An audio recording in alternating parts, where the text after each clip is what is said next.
Welcome to Overtime, you beautiful people. I am Fort Worth Star-Telegram sports columnist Mac Engel, and I am joined by Mr. Clarence E. Hill Jr., where this season we will be going through the pain and hopefully thrill of talking about the 2021 Dallas Cowboys. Clarence, it's always good to see you. How are you, sir?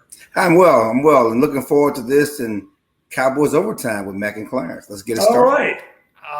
Well, we have one more fake game before the start of the regular season. The Cowboys host Trevor Lawrence and the Jaguars on Sunday at noon in a game that I wish they weren't playing, but they are. But before we talk about that game and what few players are going to be actually playing in it of note, bigger story out there, obviously, this week, Jerry Jone on his radio show presses for everybody to get the vaccine.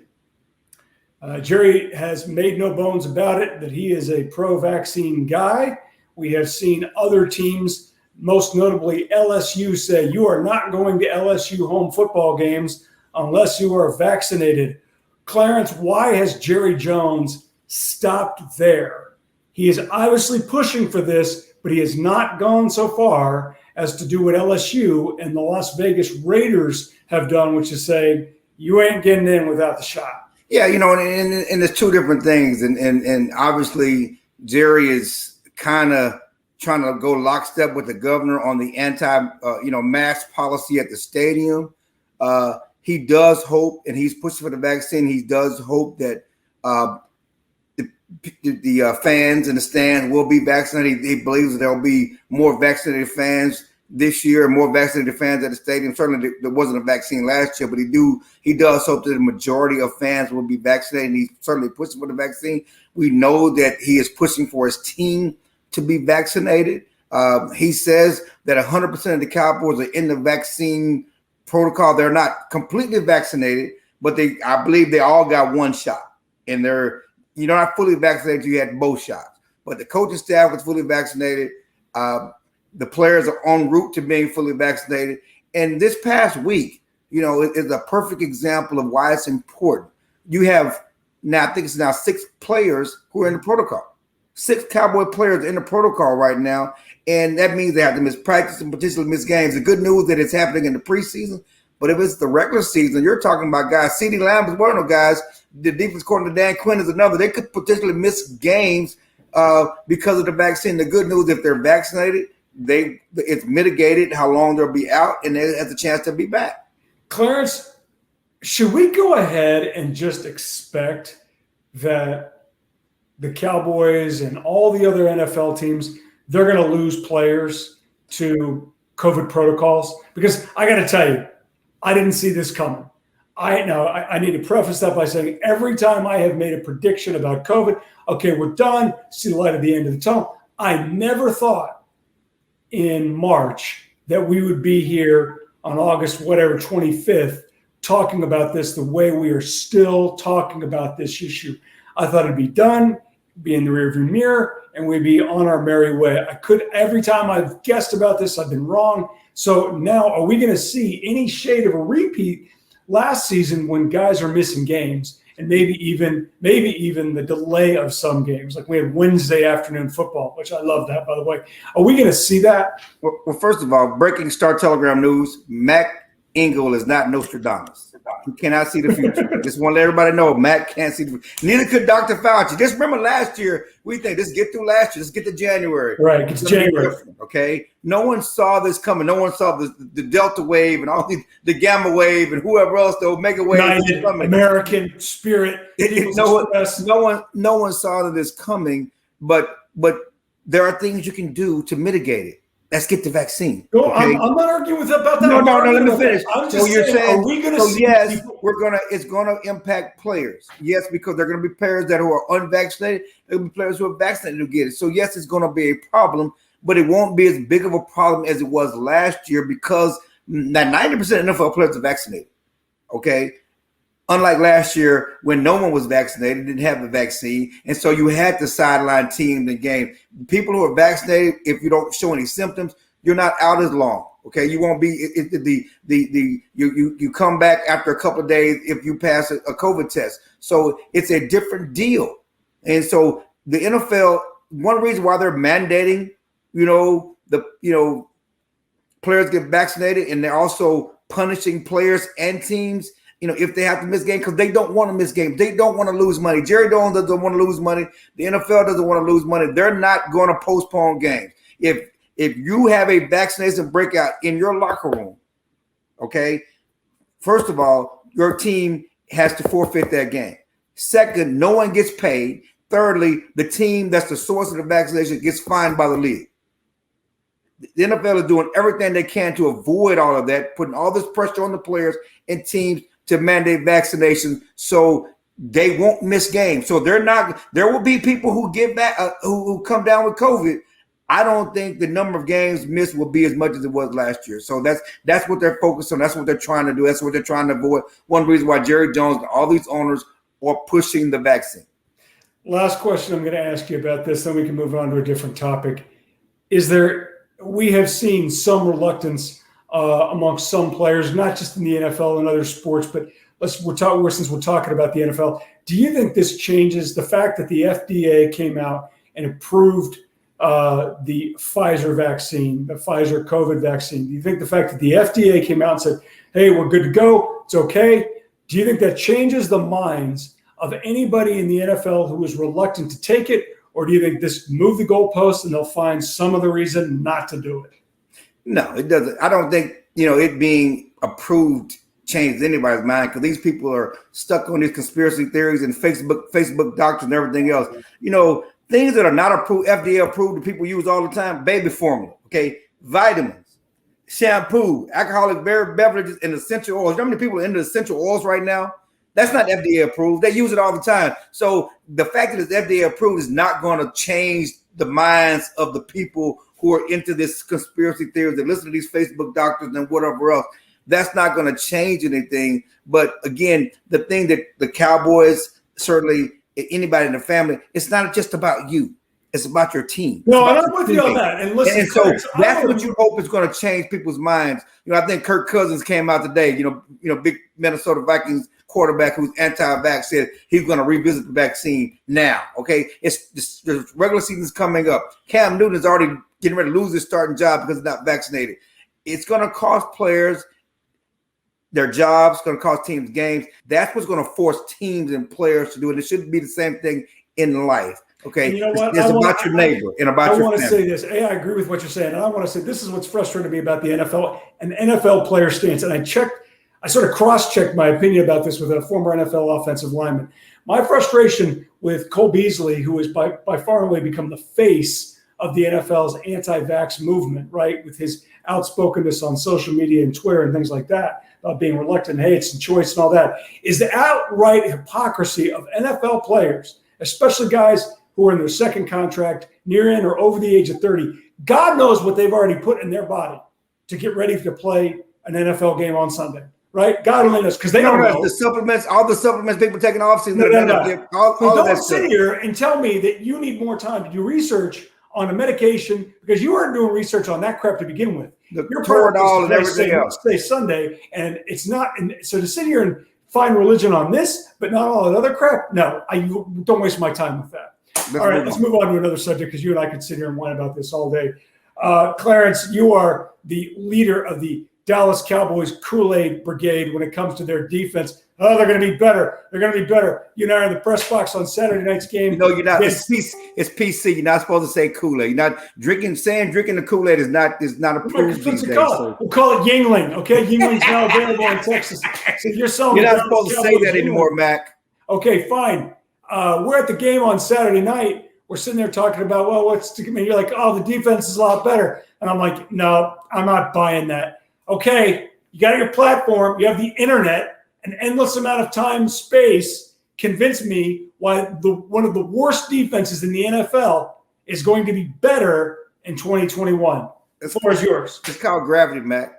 When you're at the bottom, the only way you can go is up, okay? Yeah. Up. Simple math, okay? You're down here. The only way you can go is up. You can't go further down, okay? Right. So, yes, it'll be better because they have no further to go down. They can't go down any further.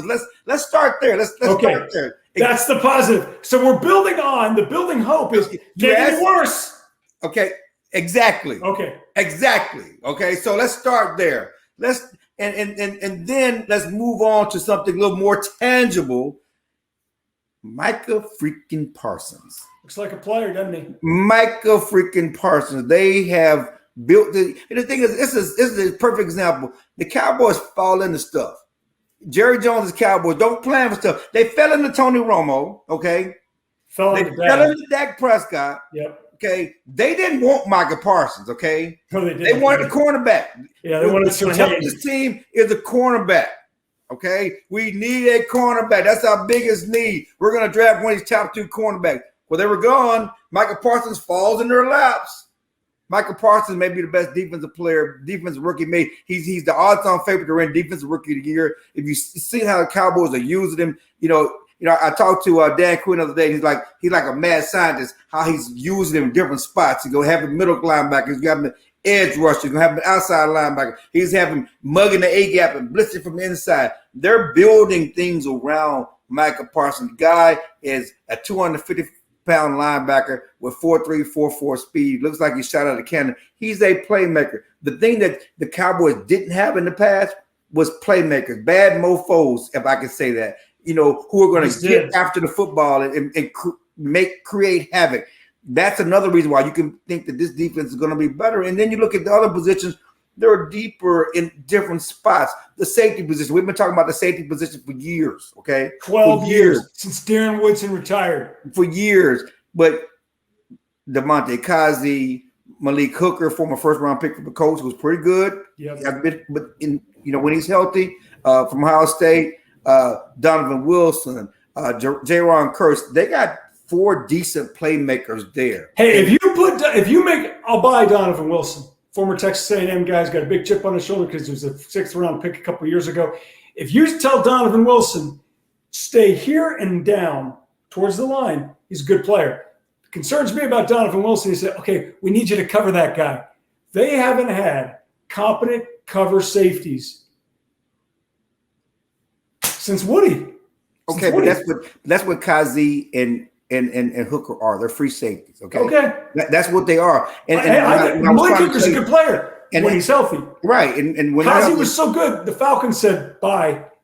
Again, they also were free agents. But the bottom line is these are reasons to be excited. No one ever said, and I never said this was doomsday. I never said this was the steel curtain. I never said this was the Baltimore Ravens defense or anything like that. This defense has a chance to be better. Randy Gregory looks like he's ready to come on. He's going to be better. If DeMarcus Lawrence can stay healthy, and he's been, not healthy the past couple of years, they're going to be better. But they do have more playmakers, do have more things to work with than they've had in the past. And they have a defensive coordinator, a proven defensive coordinator that knows what he's doing, number one, knows what he's doing, and they're going to get the guys in the right position, which they didn't have last year. And that's on Mike McCarthy. Are you writing the media guide? You sound like a member of the front office staff. I just said they weren't going to be doomed. I said they're going to be better. I said they're going to be improved. They were 34th last season in the NFL in defense, and there's only 32 teams.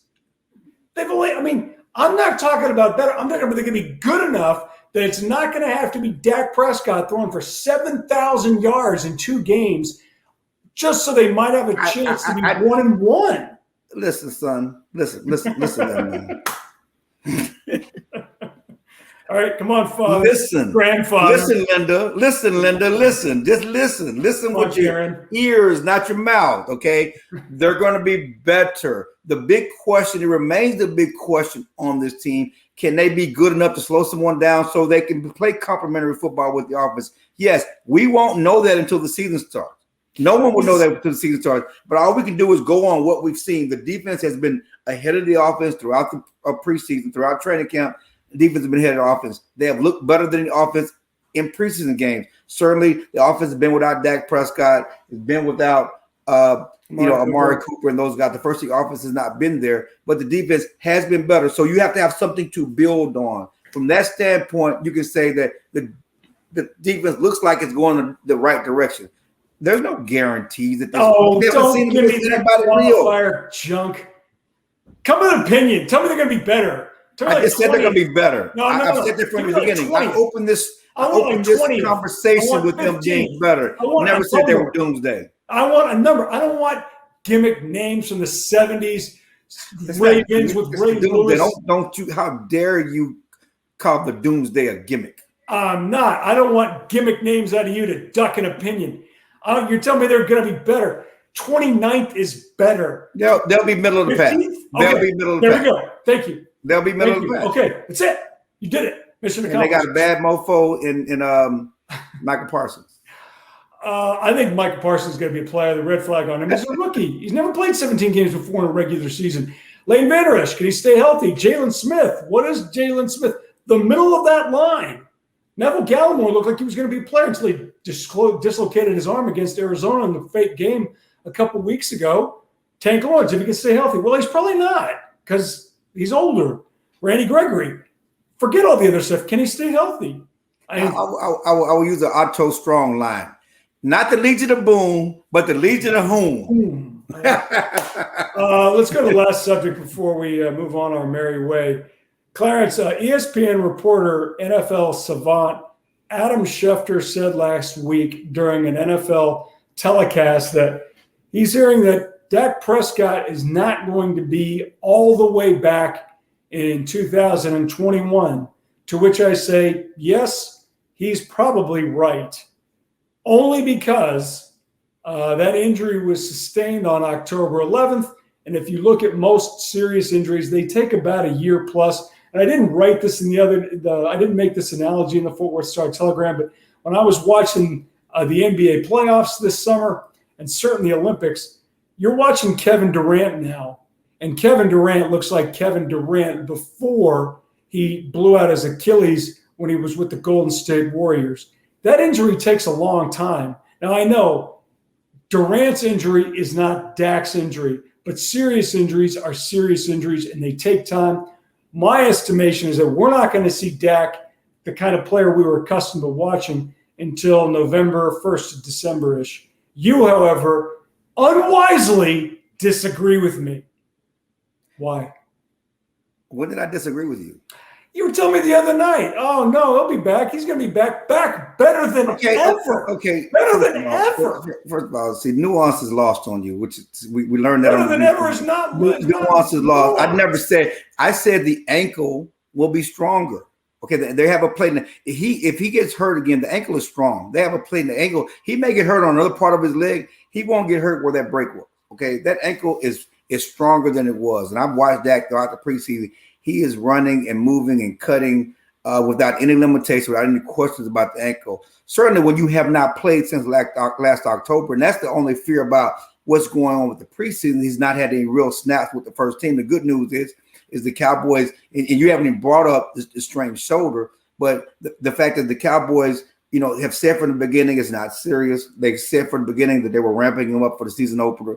And this week he's, taking part in competitive drills, doing 11-on-11 drills. He will be on track and ready to go for the season opener. Will they be hitting on all cylinders on offense? No. It's ideally you wanted to get him in preseason snaps with the first team offense, with those guys, the chemistry, communication, all that stuff won't be ideal for the season opener. So yes, it stands to reason that Dak Prescott and the Cowboys offense will be at the optimal best at the middle of the season rather than the beginning of the season. Yeah, no doubt. There's no question about that. I'm going to put you on the spot real quick. Can you remember? I can't remember. Can you remember the last time the Cowboys starting quarterback did nothing in the preseason? Yeah, Tony Romo. Dak Prescott took his job. No. Tony played. That's when he broke his back. Oh yeah, he broke it back in that one. Yeah. I'm talking about that's which is why you don't play. Which is why they played Dak, this week against Jacksonville. Fine with me. I don't care. But I can't remember the last time a Cowboys quarterback in the preseason. Generally, that's not ideal. I mean, the Cowboys opened the preseason, open training camp, saying they wanted to get Dak snaps. He hasn't played since October 11th. So this is not the ideal scenario, but that things change. Plans change when he suffered the shoulder strain. But the questions are not about the leg. That's not what's held him back. If you watch him run in practice, move around, do whatever, even after he's been held out on the shoulder, he's doing everything on the legs. There's no question about his ability to cut, plant, and move on that leg. And I know you brought up Kevin Durant. Achilles injury is much worse than a fracture. I know that, and I said they're different. Ugly. No, I said they're different. It's a broken bone, and they did that. Achilles injury is much worse. Were you listening? You went to UT, right? You went to Texas. You got your degree. So, right, you elected there to just bypass that sentence that I said where I said they're not the same injury, right? Okay, I did, but you brought it up in context. So against me. Damning, I might add. You brought it up in context. I just want to people to understand it, because sometimes people heard Kevin Durant and they heard a year later how much better he is. And generally, you're right. I had an ACL injury. My daughter had an ACL injury. Everybody's had ACL injuries. You're better a year removed from the surgery. Everybody's much better a year removed from the surgery. Okay, there's no question about that. So we're talking about a quarterback. No, I don't care. Tell the good people how you tore your ACL and when. I tore my ACL playing pickup basketball in 1999. Did you rehab it? I did. Nice. Rangers, not well, but I did. I don't get paid to rehab. They get paid to have a trainer, which is why Dak came back so fast. That's their full-time job. That was not my full-time job. At that time, I was a husband, a father. I had a full-time job. I didn't have my whole day was not rehabbing. That's why these athletes can come back, because that's their whole day is rehab. You need to work on your lighting. It's terrible. I look like I'm in a prison cell. And it keeps getting darker. I know, and I keep pitching it around it. All right. But seriously, my point is, it'd be different if Dak was a receiver or another position. He's a quarterback. So the movement is not just like Tom Brady. Tom Brady comes back from injuries faster and can do things on certain injuries because he doesn't move as much. Dak is more of a mobile quarterback, but again, you're talking about 3-step drop, 7-step drop, get rid of the ball. It's not as much torque as a running back, a defensive back. A basketball player, the torque and cutting is different. So the leg will not be a problem for Dak this year. The rust is what I worry about. It's certainly early in the season. The rust is going to be an issue, especially going into Tampa Bay against that defense. The last time we saw the Tampa Bay defense, which was one of the best in the league, they were having Patrick Mahomes run the other way. You don't want Dak Prescott run the other way. No, but the Cowboys' offensive line, even though I think they're going to try you or I out at center here on Sunday against the Jaguars. Cowboys' offensive line is healthy. They weren't at all really last season. Right. So that should make them look a little bit better against that Tampa front four that destroyed that Kansas City offensive line in the Super Bowl when Andy Reid went brain dead and left some bum left tackle out there by himself to block 10 guys, and he couldn't, and got damn near Patrick Mahomes killed. Anyways, that's a different rant. Thank you for joining us here on Dallas Cowboys Overtime. He's Clarence E. Hill Jr., biggest Bevo homer on the land. I am Fort Worth Star-Telegram sports columnist Mac Engel. Be sure to join us all season and to follow the Dallas Cowboys here on StarTelegram.com.